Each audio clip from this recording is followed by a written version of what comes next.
Secretary Noem, I'm very concerned about the behavior of one of my colleagues on this very committee, who we saw assaulting both verbally and physically federal law enforcement officers just last week on national television.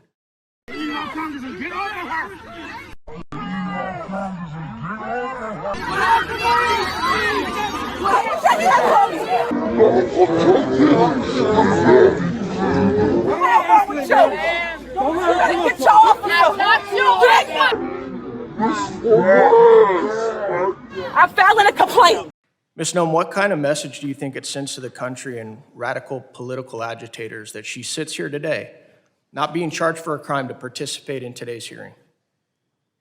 Well, Congressman, I believe that what you saw last Friday at Delaney Hall was not oversight. I believe that it was breaking into a federal facility and assaulting law enforcement officers. This Congresswoman was surrounded by people who were criminals that were taking criminal actions. And so we need to be honest about what happened there.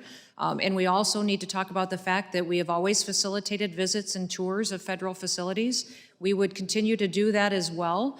And we would encourage that they work with us to do that in the future rather than to do the unprecedented destructive actions that the Congresswoman and her colleagues engaged in last Friday. Ms. Noem, do you think her presence here today emboldens others to behave in the very same way? I think it would be sad if that's the testimony of what happened last Friday that gets perpetuated. I was shocked when I watched it and saw it, and was extremely discouraged to see that the colleagues that surround those three defend them.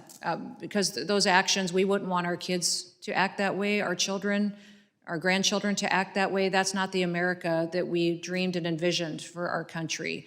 America should be a land of opportunity and where laws are enforced, and there's consequences for breaking the law.